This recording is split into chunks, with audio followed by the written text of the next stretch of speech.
Now, more of Illinois Rising, presented by the Illinois Policy Institute, the only show directly addressing the problems and solutions for Illinois. Now, from AM 560, here's Dan Proft. Dan Proft back with Jacob Huebert, senior attorney for the Liberty Justice Center. Liberty Justice Center is a public interest law firm that represents individuals and entities who are having problems having their constitutional rights respected. I think, is that a fair statement, Yes, Jacob? that's what we do. And so you argued a case this past week before a federal district court judge, Illinois Liberty PAC versus Madigan. I like the sound of that, Liberty versus Madigan. Explain the case. Well, the case is about Illinois' campaign contribution limits. A few years ago, the state enacted what they called campaign finance reform.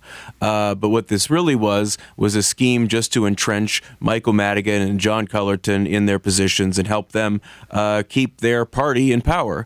This scheme, it put limits on what everybody in Illinois, every person and every organization can give to the candidates for office that they want to support.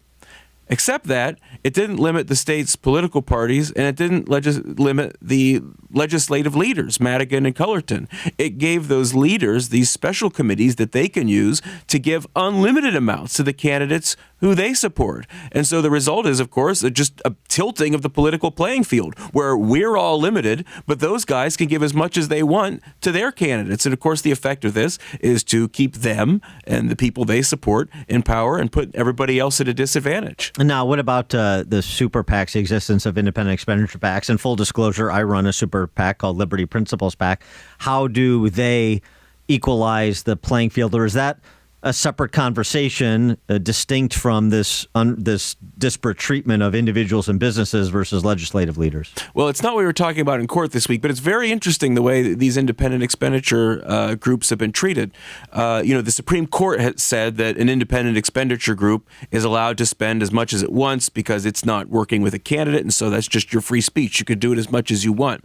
So once the Supreme Court said that, Illinois changed its rules a little bit. Illinois changed its rules to say that if an independent expenditure group gets involved in a race and starts spending money, once they spend more than $250,000, well, then all the limits on everybody else go away. And the reason for that is so that incumbent candidates can defend themselves against independent expenditures. Normally, if there are limits in place, campaign contribution limit, that benefits the incumbents because the incumbents have an inherent advantage. People already know their names. They can put themselves in the news. So if they can just limit what everybody spends, that's good for them. That's what campaign finance restrictions do in general. But this whole scheme is threatened then if somebody comes along and starts doing independent expenditures in a race. So once independent expenditure groups came along, they said, okay, well, if they get involved, we'll just take these caps away. And then that way the incumbents, they didn't say this, but that's the effect, the incumbents can defend themselves. And it just totally destroys the notion they try to put forward that campaign contribution limits are about fighting corruption. Well, somehow suddenly they don't care about corruption when independent expenditures come into a race and they want to fight back. So the whole thing is a scam. And all campaign finance reform is a scam to help incumbents stay in power. Right. Campaign limits protect against corruption, just like they've worked at the federal level to protect against corruption. We don't have any corruption. Right. No more corrupt federal officials. Yeah, so why wouldn't you want that? So, but here's the thing. So campaign contributions, your money, it's speech. That's what it is. It's speech. Right, because, I mean, it's speech. You can use speech to print a newspaper that has your ideas in it, or you can give it to the candidate so they can speak about themselves. But either way, as a citizen, that's how you're participating in the political process. That's how you're getting the message out that you want to get out. But now the Supreme Court in the Buckley v. Valeo case, held that contribution limits are constitutional. Yeah, and it really doesn't make much sense at all. They say, well, it's appropriate to limit corruption or the appearance even of corruption, but it never actually does that. It's all just an incumbent protection scheme. And in fact, there's not even a lot of evidence that campaign contributions corrupt candidates for the most part, because typically, I mean, because they're already corrupt. Well, yeah, I mean, a candidate has their position, right? Like, a Democrat politician like, former Governor Pat Quinn, I mean, he didn't support unions just because they gave money. They gave money because they knew he supported unions. I mean, It usually works in the other direction. So there's not that much corruption going on, if any, with these contributions in the first place.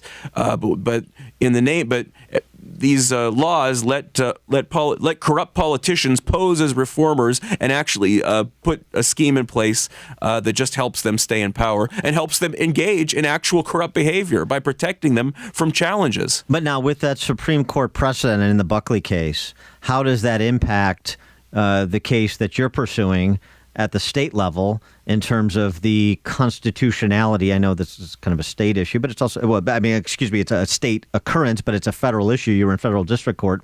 How does that impact the constitutionality of Illinois' scheme? Well, the Supreme Court has said that you can have contribution limits, even though that does infringe on First Amendment rights. But if you do it, the way you do it has to be narrowly tailored to prevent corruption.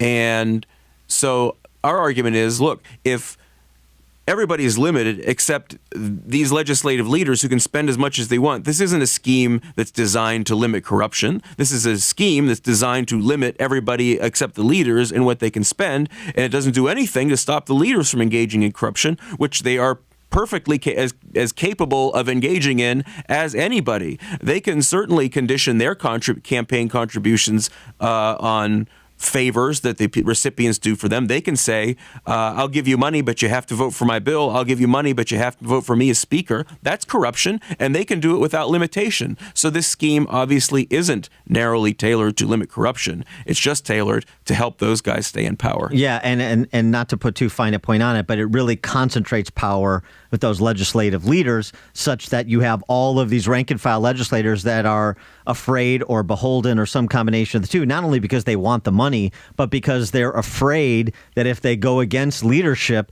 they're going to be targeted with all kinds of resources for elimination. Well, that's right. And they do, they could, they can use these committees that they have in primary races, so they can always threaten to back a primary challenger against a member of their caucus. And so it's really just a way of exerting control and, as you say, consolidating their power.